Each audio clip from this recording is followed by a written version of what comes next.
Tous parano. Quand on voit ce qu'on voit, quand on entend ce qu'on entend, on a bien raison de penser ce qu'on pense. Ouais, moi je suis parano. Tous parano. Nous écoute. Bienvenue dans Tous Parano. Aujourd'hui, on vous parle du plus abyssal des complots, le Titanic. Imaginez, l'histoire du plus célèbre des paquebots transatlantiques n'est pas celle que vous croyez. Le naufrage du Titanic ne doit rien au hasard. Ce désastre a été prophétisé dans de nombreux écrits prémonitoires. Les mauvais présages se sont accumulés parce que le paquebot a été frappé d'une terrifiante malédiction, voire même d'une punition divine. Un châtiment dû au luxe ostentatoire et à l'orgueil démesuré de ses créateurs qui pensaient pouvoir s'affranchir des forces de la nature. Mais il y a plus. Les propriétaires du Titanic se sont livrés à une terrible machination. Ils ont conçu un complot machiavélique, sacrifiant des milliers de victimes innocentes pour assouvir leur soif de pouvoir et d'argent. Et pour parvenir à leur but, ils n'ont pas hésité à inventer de toutes pièces une histoire invraisemblable. Ils ont donc menti. Jamais le Titanic n'est entré en collision avec un iceberg. Et plus sidérant encore, ce n'est pas le Titanic qui a coulé, mais bien un autre paquebot. Le Titanic, c'est l'occasion pour Tous Parano de revenir sur l'un des mythes fondateurs de la modernité et d'interroger notre fascination aveugle face au progrès technologique.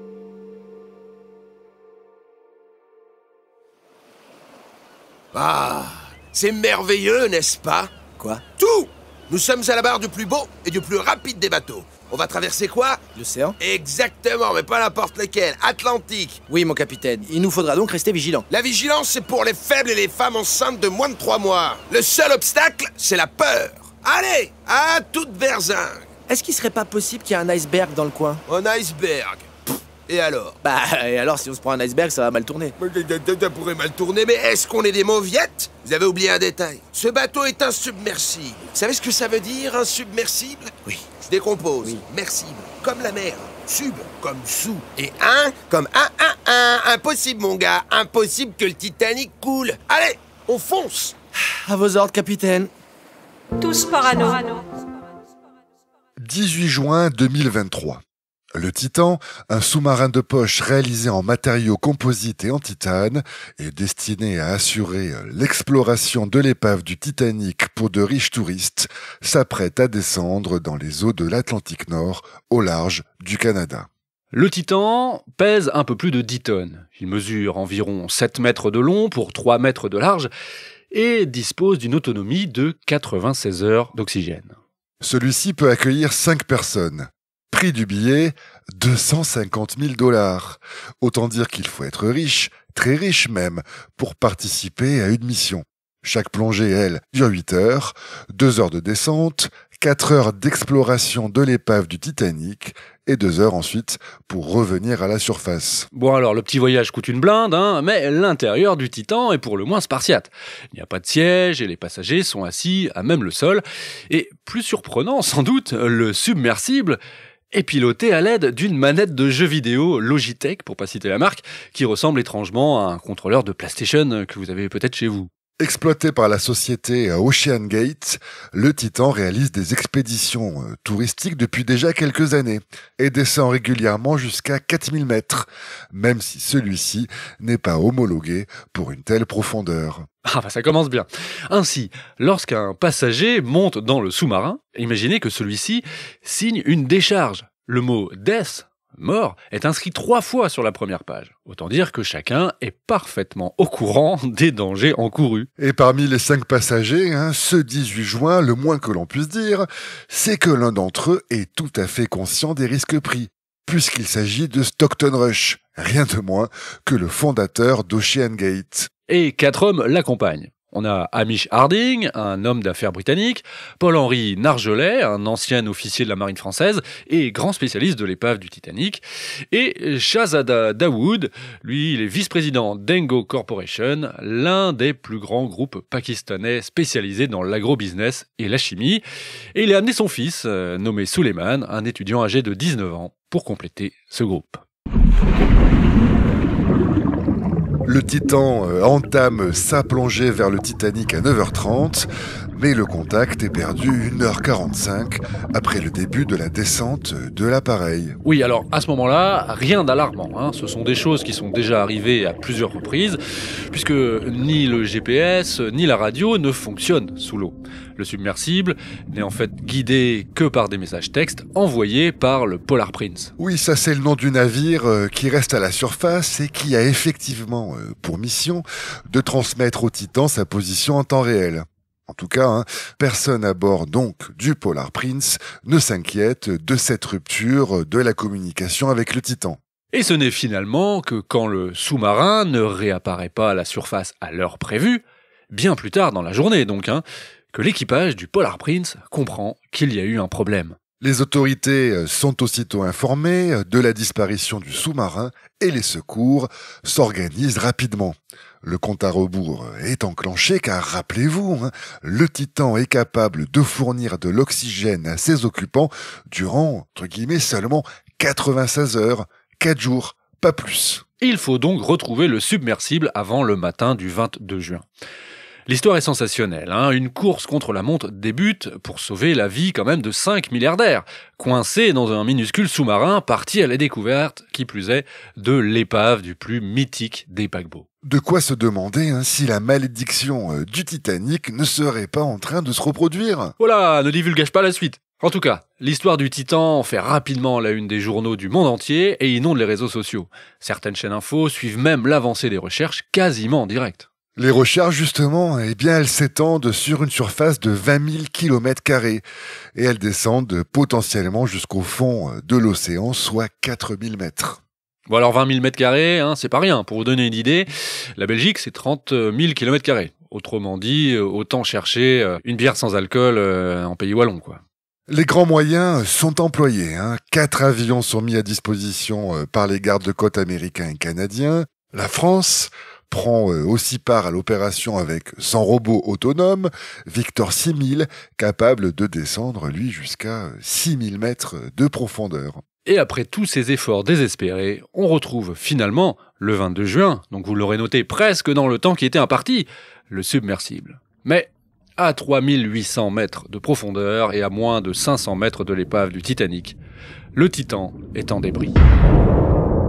Oui, en fait, le sous-marin a implosé et il ne fait absolument aucun doute que les 5 passagers sont morts. Des enquêtes officielles sont lancées dans la foulée, mais ce qui frappe aussi avec cette tragédie, c'est que l'accident du Titan a été transformé en un incroyable divertissement sur les réseaux sociaux. Oui, un divertissement assez glauque, faut le dire. Zéro compassion la plupart du temps. Mais bon, faut l'avouer, tous les ingrédients étaient réunis pour faire le buzz. L'attrait pour les désastres, autrement dit la joie que l'on éprouve en observant le malheur d'autrui, La fascination pour les riches, et puis bien sûr, toute la mythologie entourant le fameux Titanic. Et puis, surtout, pour ce qui nous concerne, les théories du complot. Ah. Car l'accident du Titan fait ressurgir certaines thèses alternatives sur le naufrage du Titanic. N'était-ce pas parce que les 5 passagers du Titan étaient sur le point de percer à jour des secrets engloutis depuis plus d'un siècle et de faire remonter à la surface des vérités cachées au sujet du paquebot légendaire qu'ils ont été, comme par hasard, victime d'un mystérieux accident? Ah ça c'est une vaste question, mon cher Gaël. En tout cas, c'est bien comme cela que le Titanic s'est retrouvé une nouvelle fois au centre de l'attention, 111 ans après les faits. Eh bien, plongeons directement dans cet océan de théories du complot, et pour commencer, revenons justement à ces années où tout a débuté. Tous parano. Tous parano. Tous parano. L'histoire du Titanic commence en 1907 avec 2 hommes, Lord William James Peary, un Irlandais qui dirige la société du chantier naval Harland & Wolff à Belfast, et Joseph Bruce Ismay, un Anglais qui est, lui, le directeur général de la compagnie maritime nommée la White Star Line. Ces deux hommes ont l'ambition de révolutionner l'industrie maritime et le transport transatlantique de passagers. Au cours d'un dîner qu'on imagine bien arrosé, ils prennent la décision de construire une série de 3 paquebots capables de surpasser en confort, sécurité et élégance ceux des autres compagnies maritimes concurrentes de leur temps. Les noms de ces 3 géants des mers sortis de leur imagination. L'Olympique, le Titanic et le Britannique. La répartition des rôles est la suivante. Lord Peary prend en charge la conception et la construction des 3 paquebots, tandis que Joseph Ismay s'occupera, lui, de l'exploitation commerciale des navires. Lord Peary n'est pas du genre à procrastiner. Il met tout de suite ses meilleurs ingénieurs sur le coup. Les architectes Alexander Carlyle et Thomas Andrews sont à la manœuvre. Les plans de l'Olympique et du Titanic sont dessinés dans les bureaux d'études des chantiers navals de Belfast dans les semaines qui suivent, et à l'automne 1908, les plans étant achevés, la construction de l'Olympique peut débuter.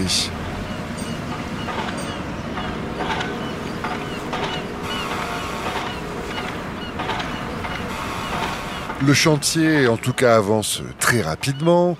La quille de l'Olympique est terminée dès décembre 1908.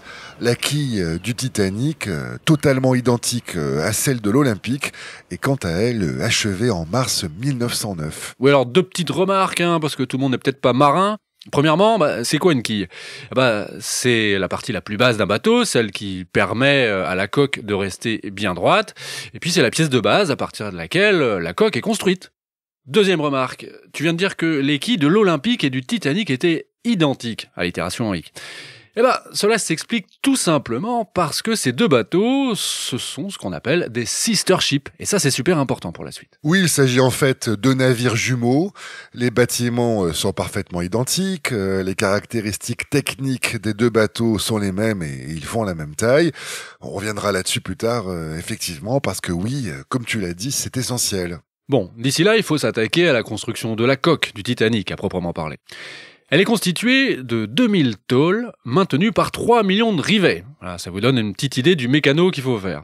Et tout est terminé d'être assemblé déjà au printemps 1911. Le 31 mai de cette année-là, donc, le Titanic est mis à l'eau. Pour l'anecdote, c'est le jour de l'anniversaire de Lord Peary. C'est mignon. Et le moins que l'on puisse dire, c'est que c'est un événement. 100 000 personnes, imaginez, sont présentes pour assister au lancement du paquebot. Oui, un peu de vocabulaire naval encore pour être le plus clair possible. Le lancement d'un navire, ce n'est, entre guillemets, que sa mise à l'eau. Vous connaissez cette image où on fait glisser le navire sur un long plan incliné. À ce moment, on s'assure qu'il flotte bien, mais c'est une coquille vide. Seulement ensuite, on va achever l'aménagement de l'intérieur du navire et aussi l'installation des 4 cheminées, des hélices, tout ça se fait à flot, sur l'eau, quoi. Le lancement, c'est donc l'étape qui précède la mise en service du navire à proprement parler. Et donc, pendant un peu plus de 6 mois, c'est plus de 3000 professionnels. On trouve des mécaniciens, des électriciens, des plombiers, des ébénistes, des peintres, des décorateurs, que sais-je encore, qui vont équiper le Titanic des dernières techniques navales et donc l'aménager avec des éléments décoratifs et bien sûr un mobilier somptueux. Ouais, c'est vrai que c'est beau. Et le 18 septembre 1911, on annonce enfin la date du voyage inaugural du Titanic. Ce sera pour le 20 mars 1912, mais évidemment, rien ne se passe comme prévu.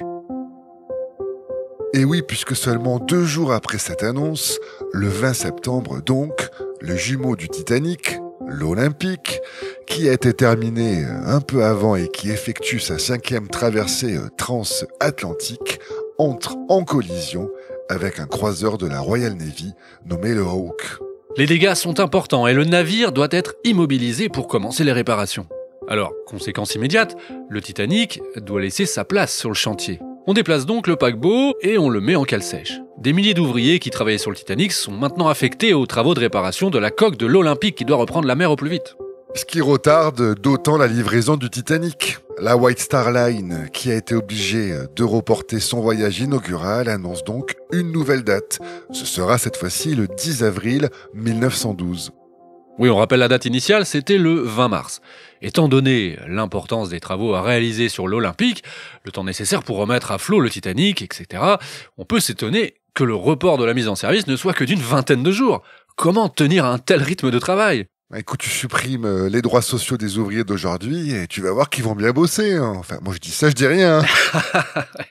En tout cas, le calendrier, il est respecté puisque les premiers tests grandeur nature sont finalement réalisés le 25 mars. Incroyable, on est dans les temps. Et puis, il y a quand même cette anecdote savoureuse. Hein. Je pense là à tous ceux qui ont été bercés, tout comme moi, hein, par les aventures de Tintin lorsqu'ils étaient petits. Le premier à prendre les commandes du Titanic pour cette phase de test, donc, se nomme le capitaine Haddock. Milliards de mille sabords! Un capitaine Haddock qui ne va pas faire long feu car il est remplacé par le capitaine Edward Smith, alors commandant de l'Olympique. Sans qu'on comprenne bien pourquoi d'ailleurs. Hein. Le certificat de navigabilité, en tout cas, lui, il est obtenu le 2 avril, et dès le lendemain, ça y est, le Titanic met le cap sur Southampton, où il est attendu dans la nuit.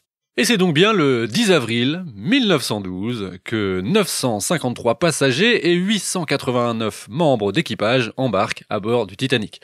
Direction Cherbourg dans un premier temps, puis Queenstown, c'est en Irlande, pour la seconde étape. Et une fois ces 2 escales passées, le Titanic met enfin le cap sur New York. À son bord, Joseph Ismay, le président de la White Star Line, Thomas Andrews, l'architecte en chef du Titanic. On compte finalement 1324 passagers, 40 nationalités différentes sont représentées.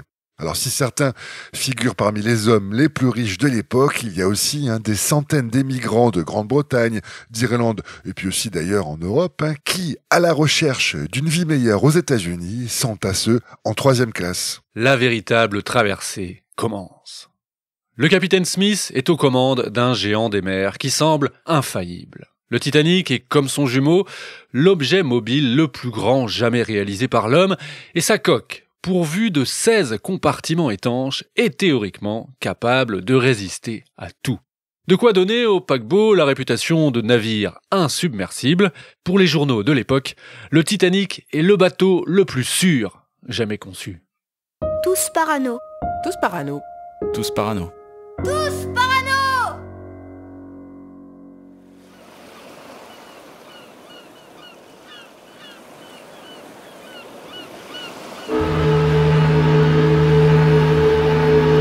La traversée commence. Le Titanic doit arriver à New York le 17 avril. Après avoir quitté Queenstown, le paquebot suit la côte irlandaise sur un peu plus de 100 km avant de suivre la route de l'Atlantique Nord sur plus de 3000 km. Le navire va parcourir entre 800 et 1000 km par jour, c'est pas rien. Il a une vitesse moyenne de 21 nœuds, soit 39 km/h pour les terriens.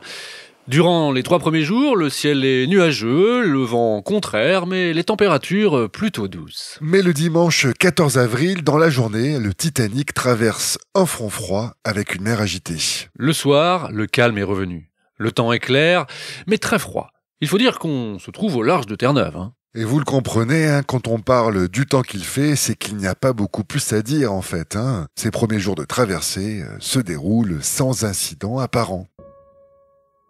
Oui, pas grand-chose à signaler, si ce n'est que le capitaine Smith reçoit le 14 avril une série d'avertissements de la part d'autres navires concernant la présence de blocs de glace dérivant dans leur zone.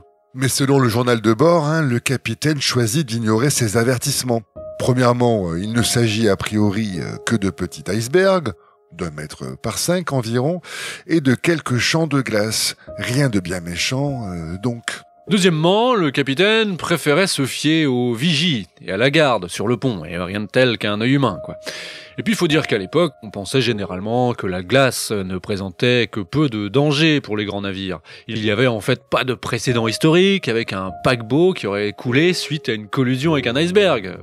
Gardez bien ça en tête, c'est important. Oui, et à cela, vous rajoutez une foi inébranlable dans le progrès technique et on comprend mieux pourquoi le capitaine ne s'est pas inquiété de ces avertissements. Oui, on parle d'un homme qui a pu dire quelques années avant la construction du Titanic, au sujet des paquebots géants de la White Star Line, « En aucune circonstance, ces navires ne peuvent couler. La construction navale moderne est allée bien au-delà de ces risques-là. » Tous parano.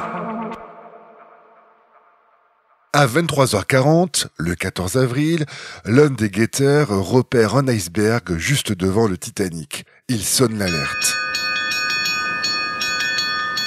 Le capitaine étant au repos, c'est le premier officier qui est à la barre. Il ordonne que le navire contourne l'iceberg et que les moteurs soient inversés. Mais il est trop tard. On va toucher!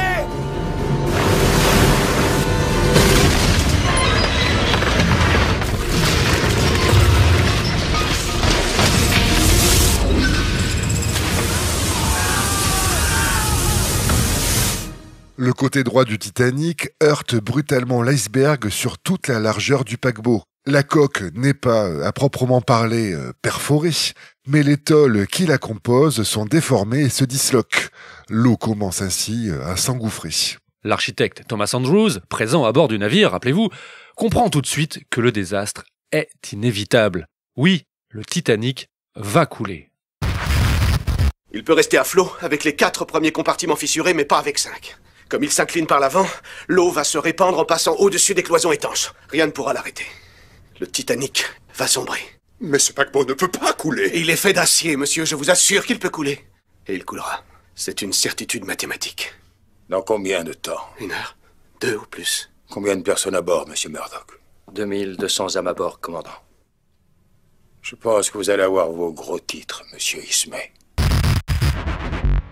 Il faut donc s'échapper au plus vite de cette prison aquatique. À bord, c'est bien entendu la sidération.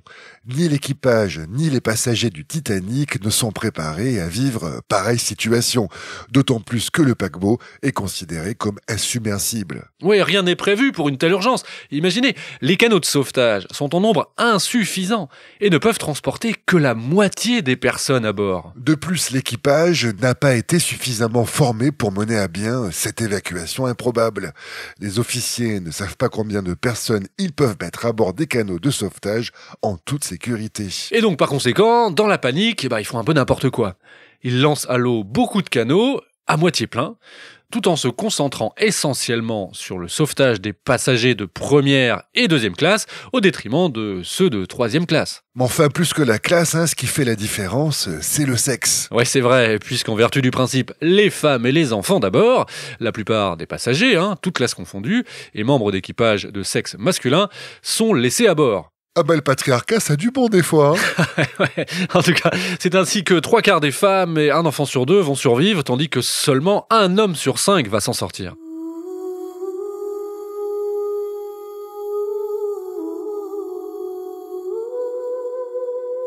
Alors si on revient un peu sur le déroulé du naufrage, ce qu'on peut dire, c'est qu'un peu plus de 2h30 après que le Titanic ait heurté l'iceberg, tout s'accélère brutalement. Le pont du bateau est dorénavant plongé sous l'eau et la mer s'infiltre de partout. Et tandis que l'arrière du bateau, la poupe, sort de l'eau, imaginez les énormes hélices à l'air. Le navire se brise là en 2 morceaux. C'est terrible. Des centaines de personnes s'accrochent comme elles le peuvent, elles sont suspendues dans le vide, et puis elles chutent lourdement. Et la dernière partie du bateau, encore à flot, sombre définitivement dans les profondeurs de l'Atlantique à 2h20 du matin. Au total, on estime que 1517 personnes ont trouvé la mort. Et pour rajouter du tragique à la catastrophe, des centaines de passagers qui ont réussi à sauter à l'eau, sont morts d'hypothermie au bout de quelques minutes. Faut dire que la température de l'eau est de -2 degrés, impossible dans ces conditions de résister bien longtemps. Et au final, seulement 5 des passagers flottants dans l'eau seront récupérés dans un deuxième temps par les canaux de sauvetage. Un chiffre terrible quand on sait qu'il y avait encore la possibilité d'accueillir près de 500 personnes supplémentaires dans les canaux de sauvetage qui avaient été remplis n'importe comment. Et là, pour les survivants, c'est l'attente. Si des signaux de détresse ont été envoyés par radio, aucun navire n'est intervenu pour porter assistance avant que le Titanic ne sombre.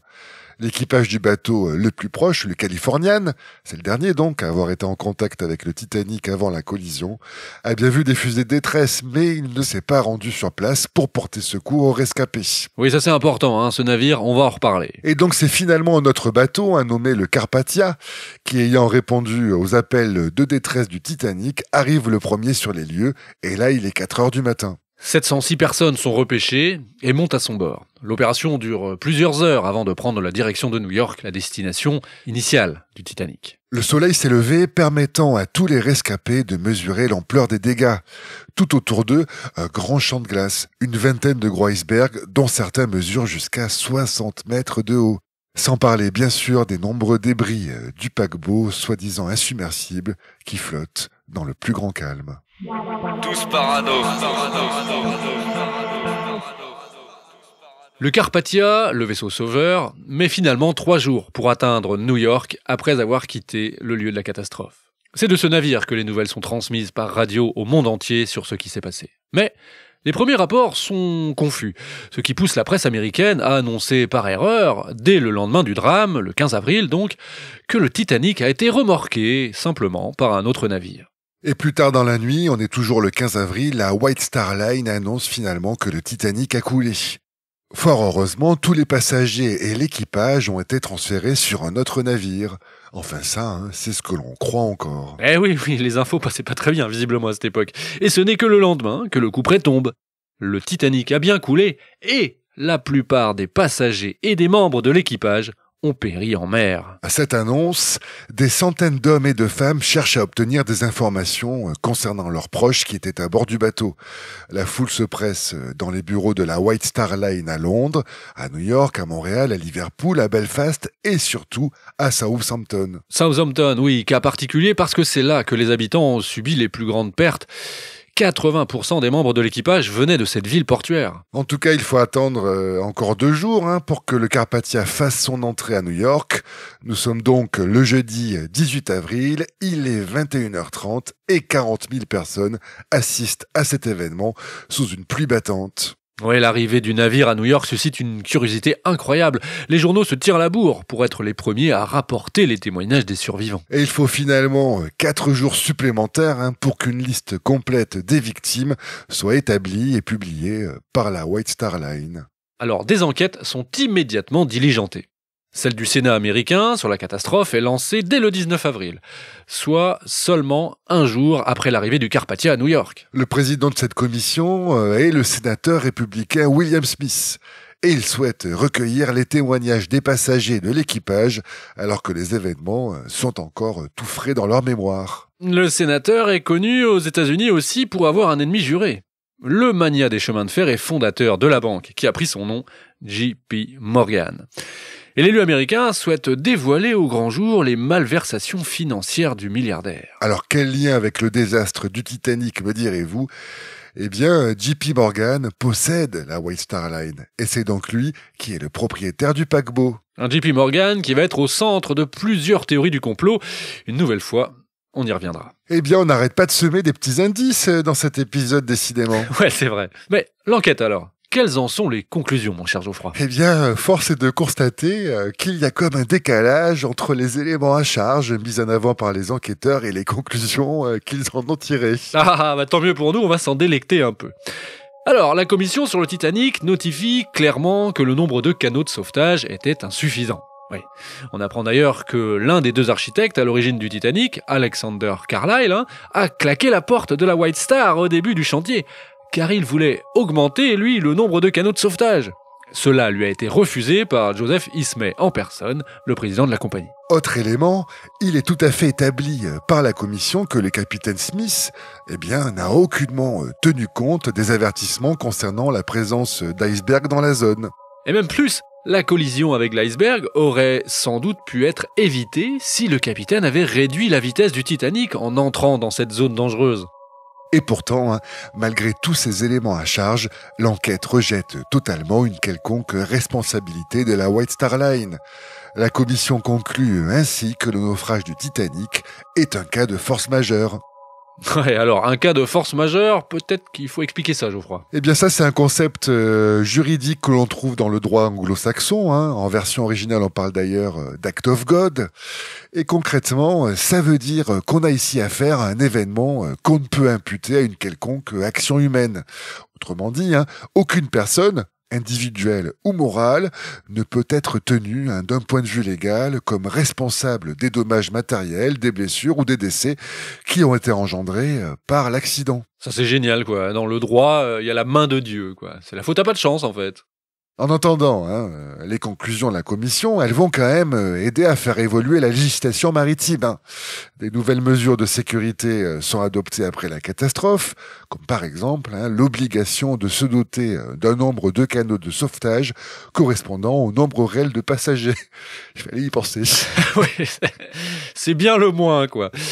Et puis, il y a aussi une patrouille internationale des glaces, qui d'ailleurs existe toujours, et qui a été créée à ce moment-là pour surveiller la présence d'icebergs dans l'Atlantique Nord. Enfin bon, si personne n'est tenu responsable du côté de la White Star Line, eh bien des regards accusateurs vont par contre se tourner vers un autre navire, le fameux Californian.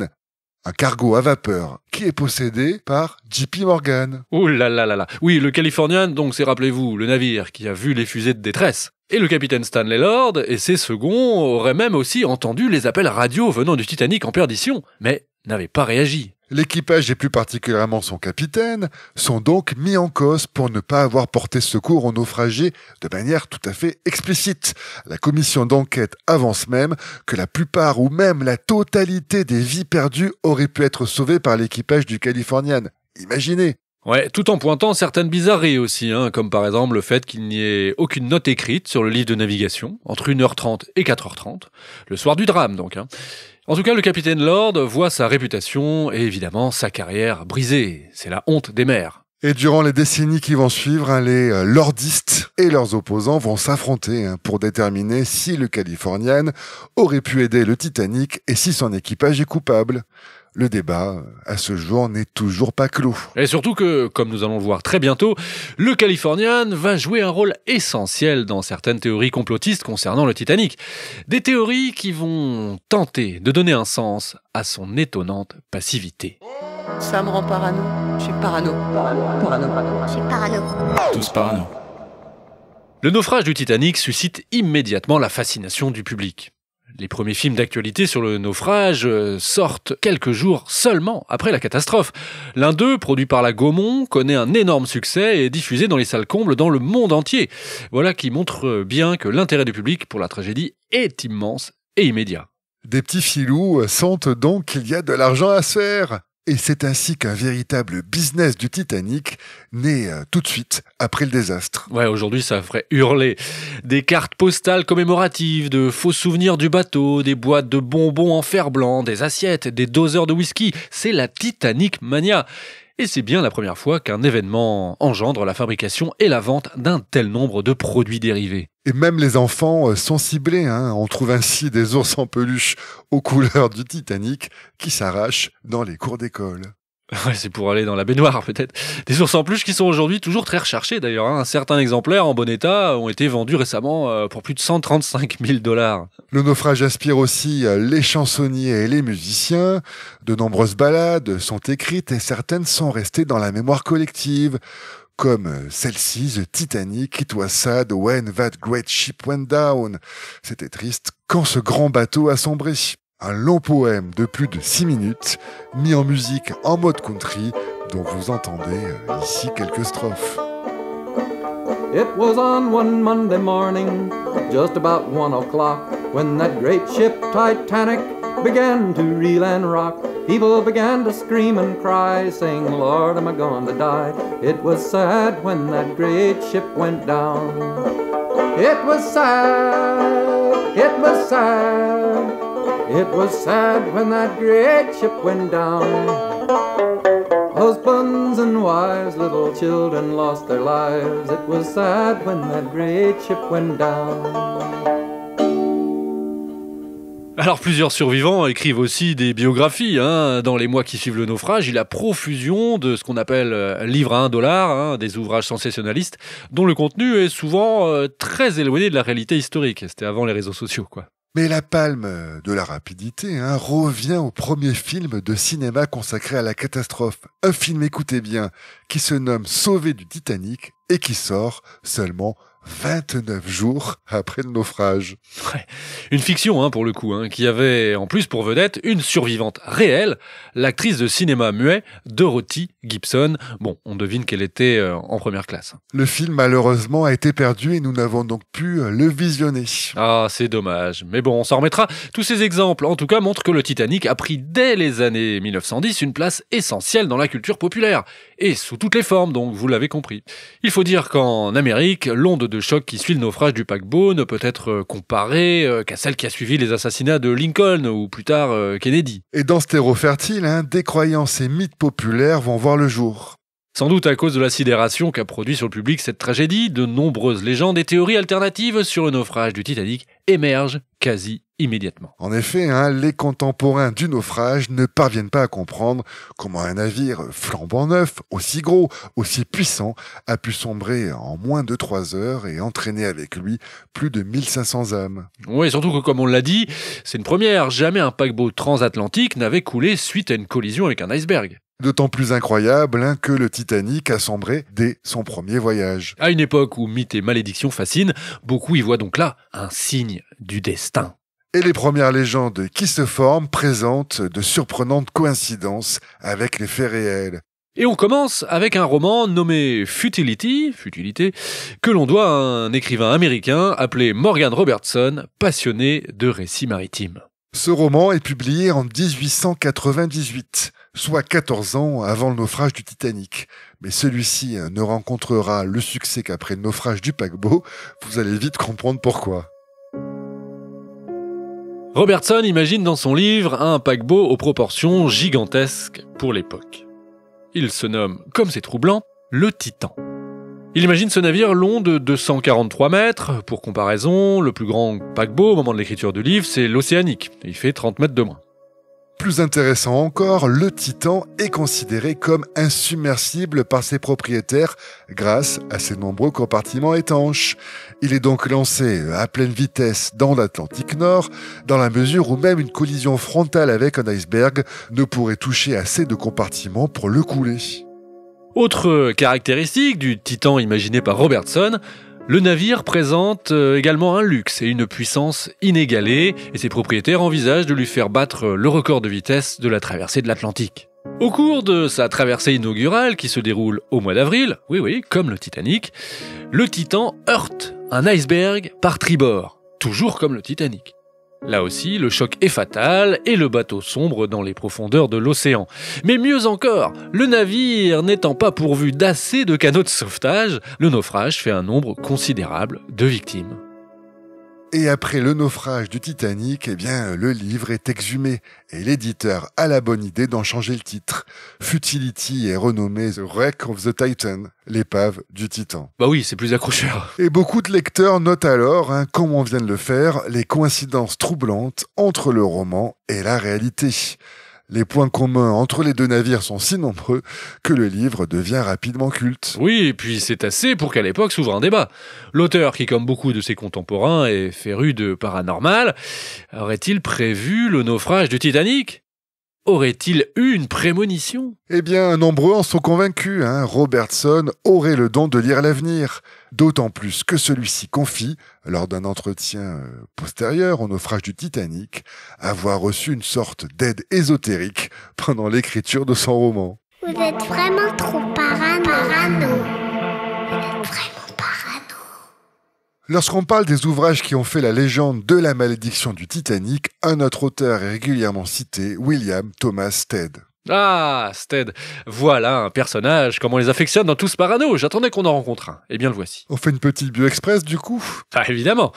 Là, on a un bon client. Alors, William Thomas Stead, il est né en 1849 dans une petite ville située sur la côte ouest de l'Angleterre, à une 50aine de kilomètres de l'Écosse. Il commence à travailler à 14 ans comme employé de bureau, mais il écrit aussi pour la presse régionale et il est très vite remarqué pour sa plume. Et de fil en aiguille, il est nommé à la tête du journal Northern Echo, il a seulement 22 ans et devient le plus jeune rédacteur en chef de la presse britannique quand même. Journaliste militant, il défend alors des idées politiques très libérales pour l'époque. 1880, nouvelle promotion. Il devient le rédacteur en chef du Pall Mall Gazette et il en fait le journal progressiste de référence. On notera au passage que parmi les collaborateurs réguliers de son quotidien, on trouve un certain Oscar Wilde, mais aussi George Bernard Shaw. Futur prix Nobel de littérature quand même. C'est une bonne petite équipe, quoi.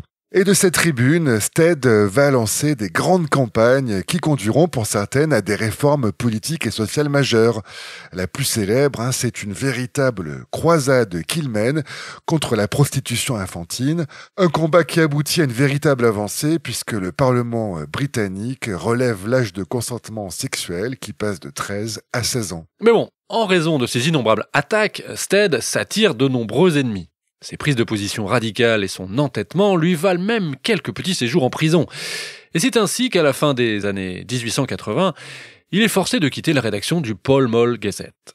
Notre homme rebondit vite, et il fonde un magazine mensuel qu'il nomme en toute simplicité The Review of the Review, la revue des revues. Et le succès est au rendez-vous, au point qu'il développe des éditions américaines et australiennes les années qui suivent. Stead est désormais très riche, et surtout, il est libre, de quoi lui permettre d'assouvir une toute autre obsession, le spiritualisme. L'intérêt de William Thomas Stead pour le paranormal lui vaut les moqueries de nombre de ses contemporains. Mais il n'en a cure.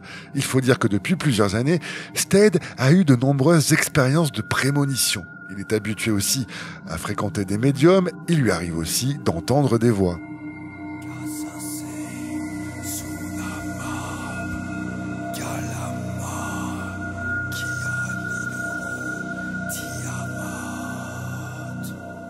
Lors de séances, il serait aussi capable de communiquer directement avec les morts. Et il organise plus de 1000 séances où il convie des personnalités de marque, où il se livre à des expériences d'écriture automatique. Parmi les invités les plus prestigieux, rien de moins par exemple que l'impératrice Catherine II de Russie. Bref, vous le comprenez, c'est une personnalité incontournable dans le monde de l'ésotérisme. C'est une célébrité même, finalement.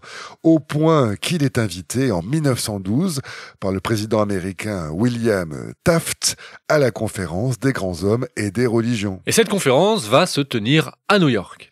Et pour assister à cet événement, l'anglais Stead embarque sur le Titanic en première classe.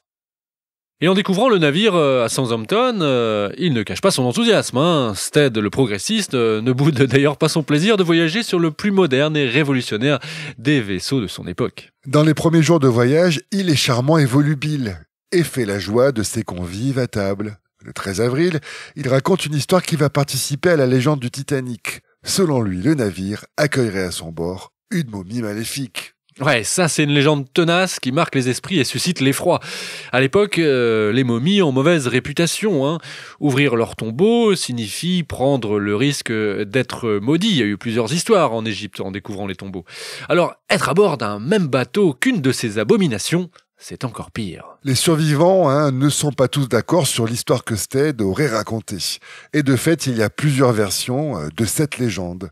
Pour les uns, ce serait John Jacob Astor, l'un des hommes les plus riches du monde, qui était à bord du Titanic, qui aurait rapporté cette momie de ses vacances en Égypte. Pour d'autres, il s'agirait d'une momie transférée du British Museum et qui devait être livrée à New York. Ouais, une momie qui a même un surnom, pour le moins évocateur, The Unlucky Mummy. Littéralement, la momie malchanceuse. Une momie qui serait celle d'une prêtresse d'Amon-Ré, le roi des dieux égyptiens, et qui serait liée à tout un tas d'histoires insolites, notamment à la mort d'un écrivain journaliste britannique nommé Bertram Robinson. Ouais, une connaissance de Stead, justement. Robinson avait mené des recherches sur l'histoire de cette momie alors qu'il travaillait comme journaliste pour le Daily Express en 1904. Il était au départ totalement hermétique à l'occultisme et il avait complètement évolué sur cette question jusqu'à devenir totalement convaincu que l'objet avait des pouvoirs maléfiques. Et ce qui frappa les esprits, c'est qu'il décéda brutalement peu après. Il avait seulement 36 ans, et nombreux sont ceux qui pensaient comme Stead qu'il était mort à cause de la malédiction de cette momie égyptienne. Ce qui est intéressant ici, c'est qu'on retrouve cette histoire dans les mémoires publiées par de nombreux survivants. Leurs récits diffèrent, mais tous s'accordent pour dire que la présence de cette fameuse momie a joué un rôle dans le naufrage du Titanic. Quant à Stead, après avoir raconté cette histoire qui a vraisemblablement marqué beaucoup de passagers, il se serait fait beaucoup plus discret, restant même dans sa cabine lors du dîner du 14 avril, qui était un dîner de gala. Oui, les récits des survivants évoquent un changement radical de son attitude après quelques jours de traversée. Lui qui était si jovial au début du voyage serait devenu d'un coup d'humeur maussade. Alors, quelles sont les raisons de ce vague à l'âme ? Eh bien, Stead aurait soudain été pris d'un mauvais pressentiment. Et cela n'a rien d'anodin, car rappelez-vous, celui-ci a déjà eu plusieurs expériences de prémonition par le passé. Oui, et en plus, il a consulté des médiums et des voyantes. Et ce qu'il faut savoir, c'est que nombre de ces médiums lui ont prédit une fin tragique. Il mourra entouré de personnes en détresse. Ça, c'est ce qu'on lui a dit. Un conseil lui a même été maintes fois prodigué. Évitez l'eau, surtout en avril, s'il ne veut pas finir noyé. Pas de bol, c'est exactement ce qui allait lui arriver puisqu'il fait partie des victimes du naufrage. Une histoire étonnante, mais niveau coïncidence troublante, on n'en a pas encore fini avec lui. Parce que ce qu'il faut dire aussi, c'est que Stead, bien des années avant sa mort, avait publié 2 textes, là encore étonnamment prémonitoires. En 1886, il avait d'abord rédigé une nouvelle intitulée « Comment le paquebot postal sombra au milieu de l'Atlantique ». Un récit publié dans le Pall Mall Gazette, simplement signé par un survivant. Et en voici l'histoire. Le narrateur embarque sur un paquebot transatlantique, direction les États-Unis. La 5e nuit de la traversée, il constate que le paquebot, qui transporte 916 passagers, n'a que 390 places dans ses canaux de sauvetage. Dis donc, c'était vraiment un truc de l'époque, quoi. La nuit suivante, le paquebot heurte un autre navire et coule. Le narrateur assiste alors à de terribles scènes d'hystérie. Les passagers luttent pour les canaux, défendus à coups de revolver par un officier du navire. Il rejoint alors les passagers condamnés à l'arrière du bateau et finit dans l'eau glacée. Mais, chanceux, il est finalement sauvé par un des canots qui revient dans un second temps sur les lieux et qui le prend à son bord. Sauvé, il prend la plume pour raconter son histoire. Les partisans de l'interprétation prémonitoire insistent donc sur le fait que le Titanic a coulé la 5e nuit et que selon plusieurs témoins, Stead aurait apporté son aide avec une barre de fer, dit-on, à un officier qui, pour défendre les canaux de sauvetage afin d'y faire monter uniquement les femmes et les enfants, aurait tiré sur des hommes en panique. Alors cette histoire, vous l'avez compris, n'est pas signée par Stead, il a mis anonyme, un survivant, mais ce qui ajoute à la dimension prophétique de cette histoire, c'est qu'à la fin de cette courte nouvelle, la note suivante est là, signée par Stead, et il dit « C'est exactement ce qui se produira si les paquebots sont lancés avec trop peu de canaux ». Et ce n'est pas fini, puisque quelques années plus tard, dans l'édition de Noël 1892, alors on est là dans sa Review of Reviews, Stead publie une seconde nouvelle assez longue qui s'appelle « From the Old World to the New », de l'ancien monde au nouveau, dans lequel il raconte un voyage imaginaire, mais sur un bateau tout à fait réel, le Majestic, un paquebot de la White Star Line qui est commandé par le capitaine Edward Smith. Donc, si vous suivez bien, on parle quand même de la même compagnie que le Titanic et surtout du même capitaine, 20 ans avant le naufrage. Le récit, lui, se focalise principalement sur 2 médiums doués de clairvoyance qui parviennent à convaincre notre capitaine Smith de porter secours aux survivants d'un paquebot qui a coulé après avoir heurté un iceberg, mais dont personne n'a eu depuis des nouvelles. Vous l'aurez compris, entre la présence dans le récit et à la barre du Titanic du même commandant, l'aura d'occultisme de Stead, dont l'histoire a été massivement relayée dans les milieux ésotériques, on a de bons ingrédients pour créer la rumeur d'un Titanic maudit. Ça me rend parano. Je suis parano. Je suis parano. Tous parano. En dehors de ces coïncidences, pour l'essentiel littéraire, les contemporains empreints de superstition ont interprété plusieurs faits réels survenus avant et pendant la traversée comme autant de mauvais présages pour le vaisseau. On raconte ainsi qu'au début de la construction du Titanic, son numéro de série est 390904. Écrit à la va-vite et observé dans un miroir, certains ouvriers y voient l'inscription « No Pope », pas de pape, ce qui offense les catholiques des chantiers navals de Belfast. Alors là, forcément, c'est très visuel, et si vous avez du mal à comprendre, eh bien, vous pouvez toujours appuyer sur pause 2 secondes, et regarder rapidement une image sur un moteur de recherche. Vous tapez No Pope Titanic, et vous allez capter immédiatement. En tout cas, à cause de ça, les ouvriers catholiques menacent de se mettre en grève. C'est avéré, ça. Et il faut que Lord Pirrie, directeur des chantiers, explique qu'il ne s'agit que d'une coïncidence pour que le travail reprenne. Et si vous trouvez que cette histoire est tirée par les jeux, eh bien il y a pas mal de témoignages qui font état de plusieurs graffitis retrouvés sur la coque du Titanic au moment de sa construction. Des graffitis que l'on doit à des ouvriers protestants qui cherchent à provoquer les catholiques. Sur une photo du Titanic, on peut ainsi en apercevoir un où il est écrit « No Pope here ». Oui, ça donne bien l'idée de l'atmosphère conflictuelle qui régnait entre les ouvriers des deux confessions religieuses. En tout cas, le problème sera réglé un peu plus tard, en 1920, puisque l'entreprise de construction irlandaise interdit complètement le recrutement des catholiques. Et puis pour certains ouvriers catholiques très croyants, fabriquer un navire insubmersible, c'est faire offense à Dieu. Qu'est-ce qui a bien pu présider à cette catastrophe ? Eh bien, c'est l'orgueil humain. En allant jusqu'à prétendre que Dieu lui-même n'arriverait pas à couler le Titanic, les hommes ont commis un terrible blasphème. Ils ont insulté le divin et par conséquent maudit le navire. Dans ces conditions, il est naturel que celui-ci ait finalement sombré. En dehors de ces considérations religieuses, on répertorie aussi d'autres rumeurs nées sur les chantiers navals de Belfast. L'une d'entre elles énonce qu'un ouvrier serait mort et qu'il aurait été emmuré dans la coque, tant le rythme de construction était effréné. Alors si a priori cette histoire est fausse, on notera quand même qu'un ouvrier est mort écrasé à la suite d'un accident lors du lancement du navire. Mauvais présage, là encore. Une autre rumeur postule que le Titanic était maudit car il n'a pas été baptisé. En effet, il est d'usage de jeter une bouteille de champagne sur la coque d'un bateau pour le baptiser, afin de montrer sa solidité. Mais parfois, les bouteilles ne se brisent pas au contact du navire, et ça, eh bien, c'est un mauvais présage. Ah oui, la superstition et la mer, ça a toujours été associé. Et c'est justement pour rassurer ces futurs passagers qui auraient pu refuser de monter à bord qu'Ismay s'était débarrassé de cette tradition. Mais là encore, ça a été très mal accueilli par les ouvriers, et ça a donné lieu rétrospectivement à l'idée que le naufrage du Titanic n'était pas dû au hasard.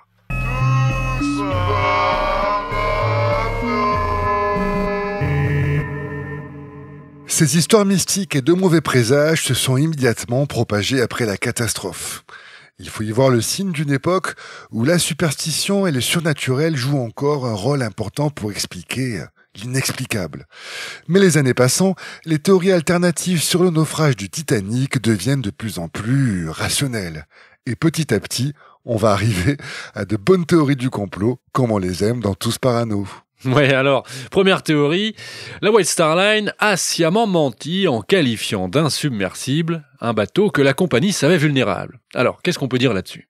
Eh bien déjà que le qualificatif d'insubmersible a été appliqué à plusieurs navires, pas uniquement au Titanic. Et si l'histoire retient souvent que le Titanic avait cette réputation d'insubmersibilité forgée par ses propriétaires, et que, par ironie du sort, ce paquebot a coulé, il s'agit d'une vision des choses en grande partie erronée. Ni la White Star Line, ni les chantiers Harland & Wolff ne se sont jamais avancés sur l'insubmersibilité du Titanic avant son naufrage, se contentant de vanter plutôt la composition robuste du paquebot. En revanche, un magazine nautique intitulé The Shipbuilder a bien parlé des compartiments étanches des navires de classe olympique, dont faisait partie le Titanic bien sûr, qui les rendait, selon les termes, insubmersible. Publiée en juin 1911, cette édition spéciale regorgeait d'informations techniques exclusives, de photographies et de dizaines de plans détaillant chaque facette de la construction du Titanic et de son jumeau. L'Olympique, un collector indispensable pour tous les fans des géants des mers. Et c'est sans doute de cette revue que provient cette réputation d'insubmersibilité. Mais il faut quand même ajouter que l'immense majorité des contemporains du Titanic avaient une foi totale dans la technologie, et évidemment, ça a joué.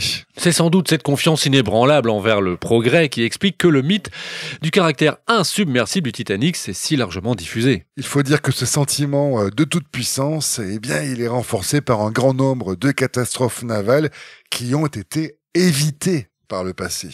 Quelques exemples, plus de 30 ans avant les faits, en 1879, l'Arizona, le plus grand paquebot du monde à l'époque, heurte un iceberg au large de Terre-Neuve. Donc on est là dans la zone de naufrage du Titanic.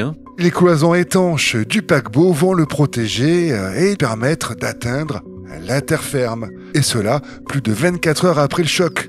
Il n'y a alors aucune victime Il y avait plus de 300 passagers à bord. Second exemple, avec le République. Là encore, c'est un gros paquebot, qui appartient d'ailleurs à la White Star Line. Et celui-ci est entré en collision avec un autre bateau nommé le Florida. Là, on était en 1909. Et c'était à proximité de la côte américaine. Et ce qui est intéressant, c'est que le navire a mis près de 38 heures avant de couler. Pour rappel, le Titanic, c'est moins de 3 heures. L'évacuation s'était faite en douceur. Une bonne partie des passagers a même été évacués directement sur le Florida avec lequel il était entré en collision. Et puis surtout, le bilan humain est très léger, puisqu'il n'y a que 2 morts sur les 2300 passagers qui étaient à bord du République.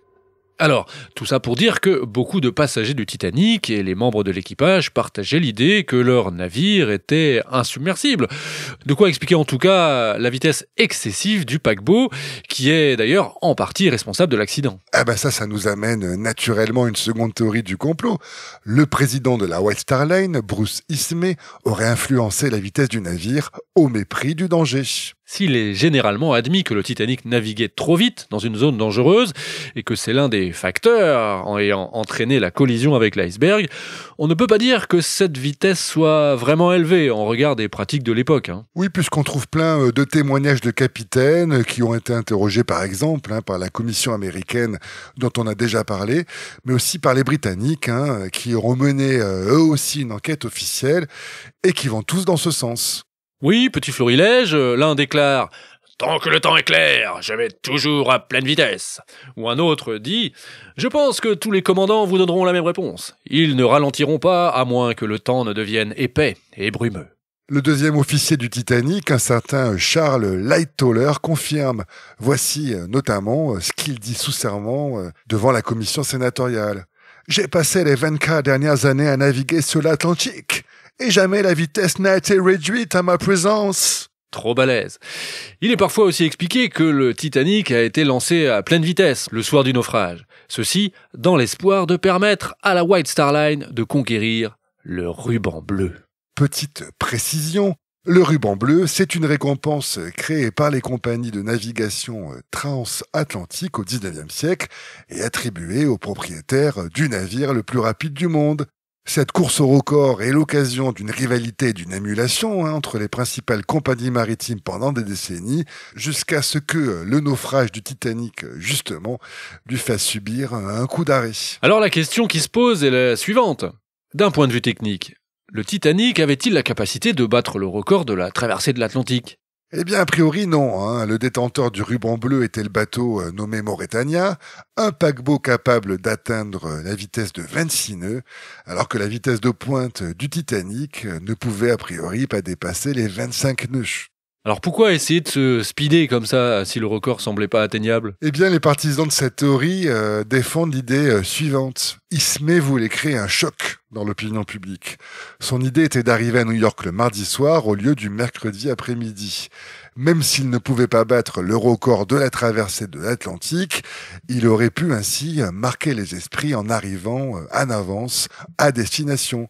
Un exploit finalement plus atteignable que le ruban bleu et qui aurait constitué un énorme coup de pub pour son bateau, dont la traversée inaugurale était très suivie par les journaux de l'époque. Plusieurs témoignages de passagères de première classe prétendent avoir assisté à une conversation entre Ismay et le capitaine Smith à ce sujet. Cela dit, un argument va dans le sens contraire. Une cérémonie au coup faramineux était prévue à New York pour l'arrivée du bateau le mercredi. Une arrivée en avance la veille aurait donc posé des problèmes d'organisation insurmontables et surtout, elle aurait constitué un énorme gâchis d'argent. Quoi qu'il en soit, à l'instar du comité d'enquête américain, rien n'est finalement reproché à Ismay par la commission britannique sur le naufrage. Cette vitesse excessive, comme on dit, du navire était due à des pratiques fortement ancrées chez les équipages de l'époque. Le naufrage du Titanic aura au moins permis de démontrer que cette pratique comportait des risques majeurs et qu'il fallait donc un peu changer ses habitudes. Tous parano. Nous allons maintenant aborder ce qui constitue sans doute la plus étonnante théorie du complot concernant le Titanic. Une théorie relativement récente d'ailleurs, puisqu'elle date des années 90 et qui revient à dire, en fin de compte, que le Titanic n'a jamais coulé. Ah oui, ça c'est génial. Cette théorie est appelée la théorie de l'échange et on la doit à deux auteurs nommés Robin Gardiner et Dan van der Vat. Le premier est anglais et ingénieur de formation, et le second, vous l'aurez compris avec mon super accent, il est hollandais, journaliste et historien militaire spécialisé dans l'histoire navale. Les deux hommes sont passionnés par le Titanic depuis leur enfance et n'ont eu de cesse d'étudier l'histoire de ce paquebot mythique. Et en 1996, ils sortent un ouvrage qui sidère leur lecteur intitulé The Titanic Conspiracy. Les deux auteurs y exposent une théorie selon laquelle le Titanic et son jumeau l'Olympique auraient été intervertis dans le cadre d'une escroquerie à l'assurance menée par la White Star Line. Une escroquerie qui ne se serait malheureusement pas déroulée comme prévu. Cette théorie s'appuie sur plusieurs événements et coïncidences qui se sont produits dans les mois, les jours et les heures précédant le naufrage du Titanic. Comme nous vous l'avions raconté au début de cet épisode, alors que le Titanic est encore en construction, l'Olympique entre en collision avec le croiseur Hawke de la Royal Navy dans le port de Southampton en septembre 1911. Le paquebot est très fortement endommagé par l'incident, rappelez-vous. Il se trouve que le croiseur Hawke est un bateau de guerre, mais pas n'importe lequel. Il est équipé d'un bélier conçu spécialement pour causer un maximum de dégâts au navire ennemi qui va les percuter. Et malgré plusieurs témoins oculaires qui dédouanent l'Olympique, une enquête de l'amirauté impute toute la responsabilité de la collision au paquebot de la White Star Line. Oui, forcément, on se protège comme on peut entre membres de l'armée. Oui, l'esprit de corps règne dans la Royal Navy. Et la White Star Line doit donc faire face immédiatement à deux gros problèmes. Premièrement, le bateau doit être immobilisé un bon moment car les travaux vont être longs et coûteux. Gardiner, d'ailleurs, croit savoir que la quille a été fortement endommagée par le bélier du Hawke, ce qui va donner à l'Olympique une légère gîte permanente sur bâbord, c'est-à-dire que le bateau risque désormais de pencher pour toujours sur la droite. Ouais, pas terrible, puisque ça revient à dire qu'aucune réparation ne parviendra jamais à remettre d'équerre l'Olympique. Et puis en penchant de la sorte, le paquebot ne serait désormais plus jamais équilibré. Et autre problème majeur, la question de l'assurance bien sûr. Puisque l'Olympique a été jugé responsable de la collision, eh bien l'assurance refuse de payer les dommages. Et puis il y a fort à parier que lorsque les réparations à la charge de la White Star Line seront effectuées, le montant de la prime d'assurance sera revu à la hausse. Alors que le montant de l'indemnisation, si un prochain sinistre survient, sera revu lui à la baisse. En raison, bien entendu, de la vétusté de l'Olympique, certains dégâts, comme on l'a dit, étant désormais permanents.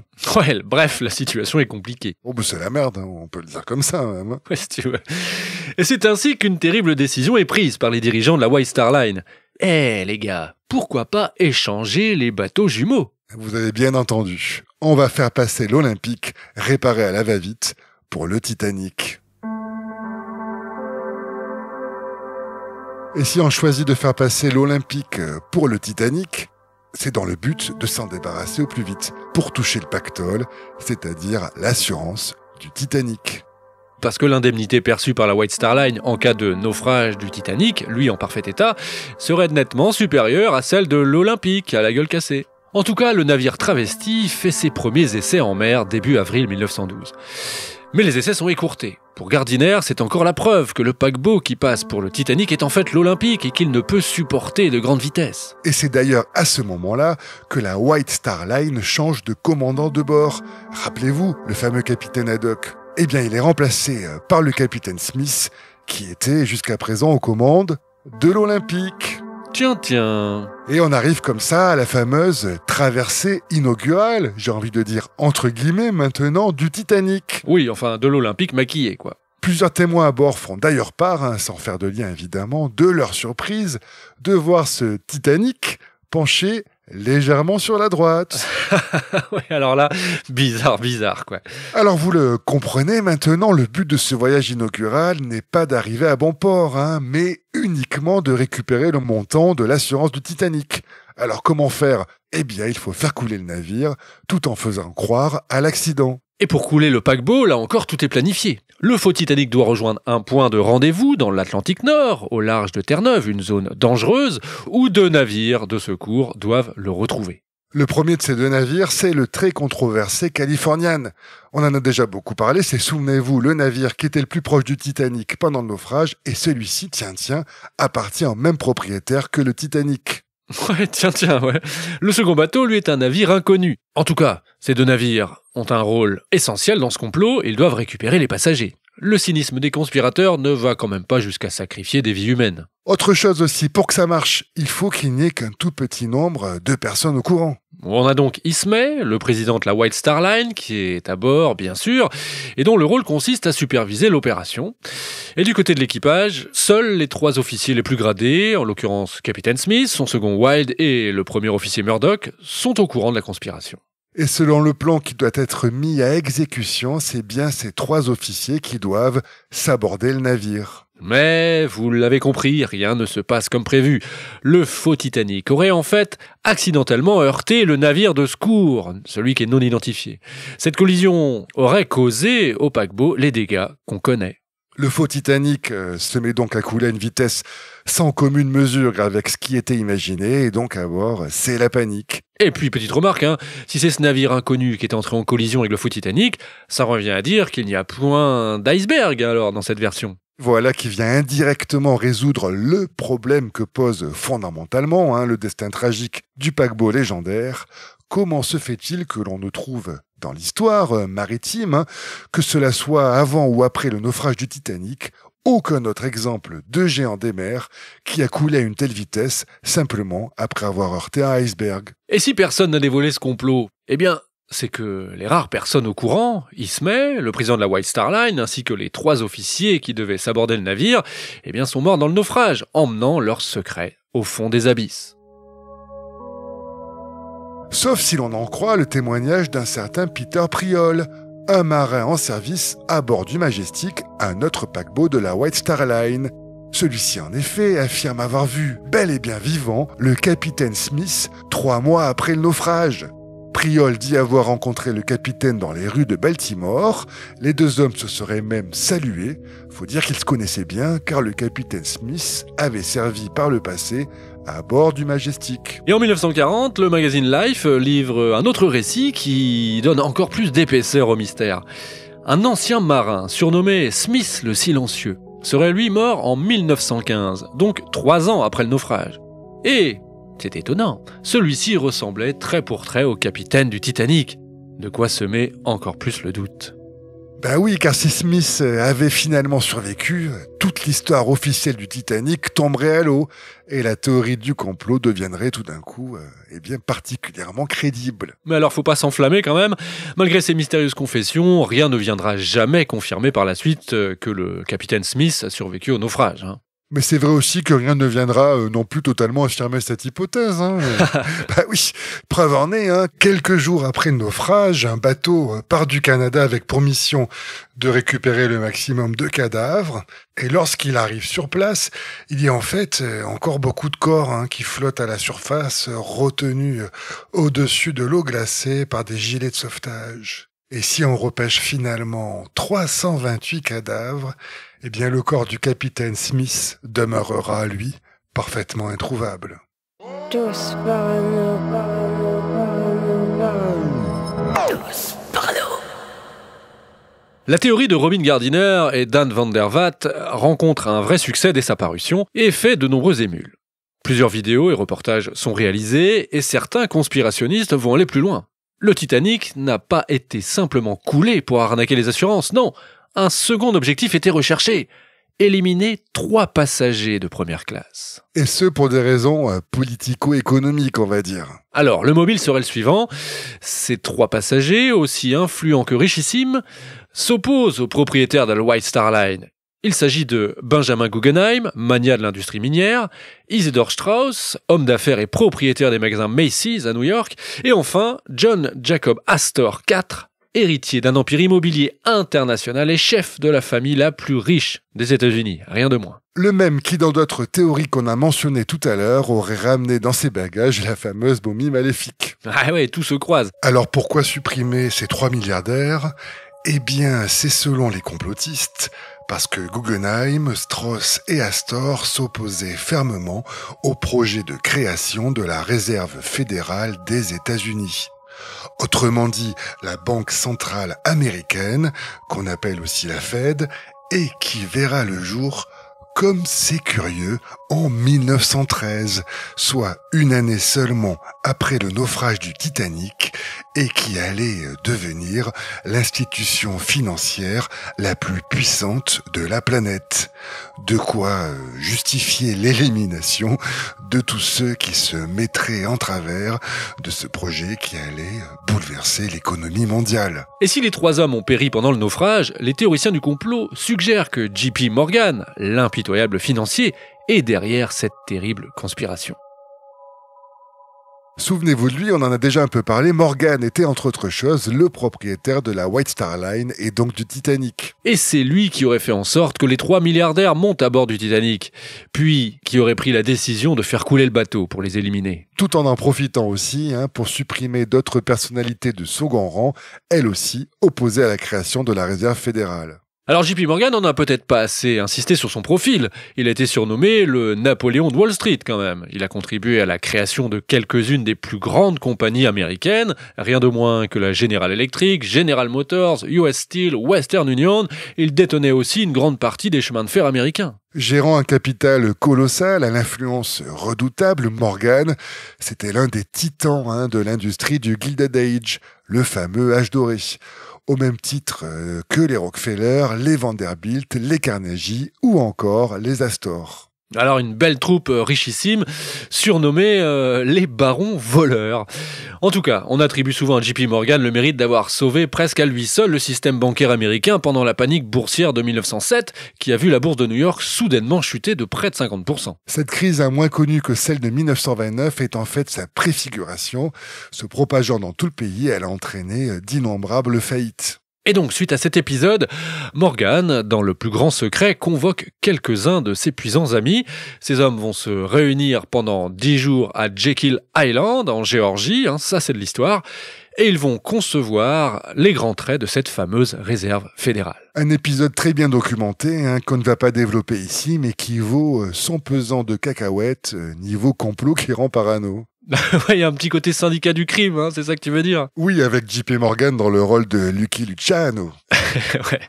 Et donc, vous le saisissez, je pense, la Fed, c'est un peu le bébé de JP Morgan. Ce qu'il cherche, c'est créer une institution sous son contrôle capable de garantir la pérennité du système bancaire américain. De cette manière, en cas de nouvelle crise boursière, JP Morgan & Co. serait protégé de toute faillite. Et pour que ça fonctionne, il faut bien sûr mettre des hommes à lui à la tête de cette institution. De quoi lui permettre d'influer sur la politique monétaire des États-Unis. Alors tout ceci n'est pas complotiste à proprement parler, puisque les historiens qui travaillent sur cette période s'accordent tous sur un fait. Les opposants à la création de la Réserve fédérale soulignaient le danger de voir la politique monétaire, un attribut de l'État, confisquée par les grandes banques privées de Wall Street. Tous estimaient que cette future institution, la Fed, serait à la botte de JP Morgan, le plus puissant financier de son temps, et que les décisions et orientations qui seraient prises serviraient seulement les intérêts des barons voleurs au détriment des petites et moyennes entreprises. Mais ce qui est davantage complotiste, par contre, et là on revient au Titanic, c'est d'insister sur le fait que JP Morgan devait être à bord du paquebot pour cette traversée inaugurale. Mais au dernier moment, il aurait eu la bonne idée d'annuler son voyage. Coïncidence qui n'en est pas une pour les complotistes, pour lesquels, bien sûr, il n'y a jamais de fumée sans feu. Eh oui, son annulation de dernière minute alimentait les spéculations selon lesquelles le naufrage était bien prémédité. Plus récemment, le théoricien du complot Stu Peters a avancé une version alternative à cette théorie. Pour lui, c'est bien pour faciliter la création de la Fed que le Titanic a été volontairement coulé, mais ce n'est pas JP Morgan qui tirait les manettes. Oui, alors avant de détailler, un petit mot sur Stu Peters, parce que lui c'est un sacré numéro. Alors déjà, premier fait d'armes qu'il a fait connaître, dans la rue, il devient rappeur, street cred, écoutez. Not remembering anything that happened just last night, and all I wanna do is fuck bitches and just get trashed, right? The difference between us is I did that all in a past life, and I ain't gonna write about it. Record labels tell me it's all about cash, I don't see it, maybe my sight is clouded, and I ain't arguing, look, I ain't gonna fight about your industries like sex with no condom, and I am sliding out, and you'll never have what I have, and I would rather be a... Bon, il fait la blague, mais bon, en fait, ça marche pas, et encore plus dingue, il va devenir chasseur de primes, il rebondit une nouvelle fois. Oui, c'est fou, d'autant plus qu'il filme ses arrestations de fugitifs et les met sur YouTube. Et puis en 2020, il se réoriente vers la diffusion de contenu conspirationniste en créant son émission The Stu Peters Show. Et lors d'un de ces épisodes l'an dernier, il explique que ce sont les Rothschild qui sont à l'origine de la création de la réserve fédérale américaine. Oui, là, il reprend des théories que l'on avait déjà évoquées dans notre épisode sur le nouvel ordre mondial et qui font des Rothschild les détenteurs de quasi toutes les banques centrales du monde. Mais Stu, il tire le fil jusqu'au bout. Et donc pour lui, ce sont bien eux qui sont derrière le naufrage du Titanic. JP Morgan, aussi puissant soit-il, n'est que leur marionnette. Et toujours selon Peters, l'implosion du submersible Titan en 2003 a elle aussi été orchestrée par ces mêmes Rothschild. Ah, décidément. Alors pourquoi ? Eh bien parce que la société OceanGate, propriétaire du Titan, appartient également secrètement aux Rothschild. Et le but de ce sabotage, est le suivant, empêcher les passagers du petit sous-marin de découvrir que le Titanic a été coulé par démolition contrôlée et non suite à une collision avec un iceberg. Eh bien voilà, tout s'explique. Et nous voilà revenus dans les abysses à notre point de départ. Eh bien, on va conclure alors.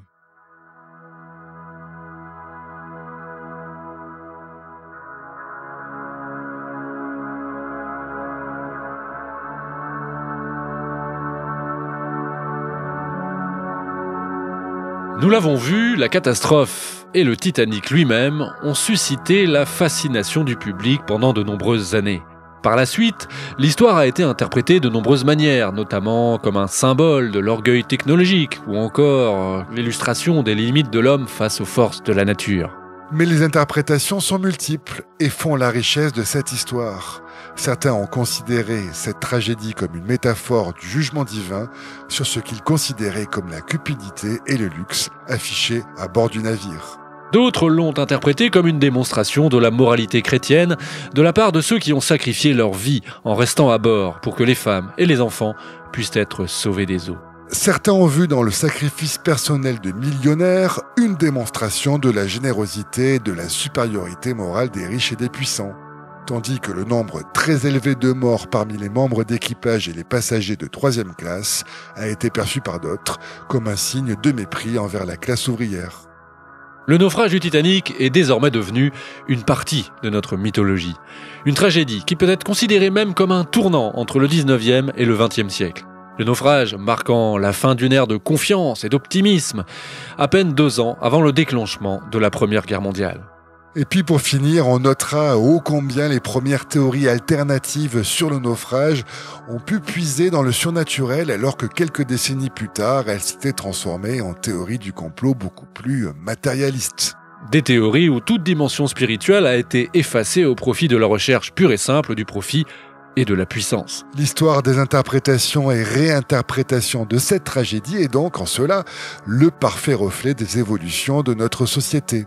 Et la récente tragédie du sous-marin Titan en est le parfait exemple. À cette occasion, d'anciennes théories ont réémergé, ont été remises au goût du jour en fonction des obsessions d'aujourd'hui.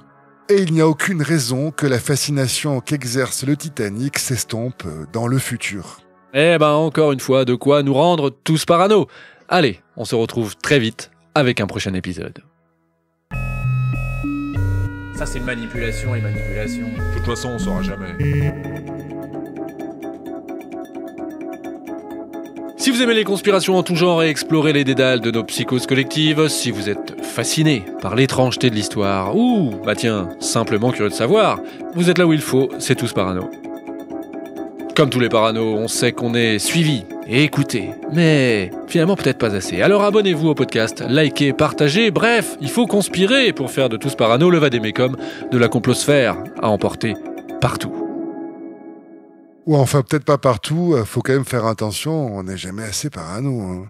Ouais, c'est vrai, t'as raison, on nous écoute. Mais d'ailleurs, qu'est-ce qu'on écoute ? Eh bien, on va écouter un certain Logan Hugeni. Ça, c'est un Américain qui est connu pour des petites vidéos d'animation parodique, pour lesquelles il compose aussi des chansons.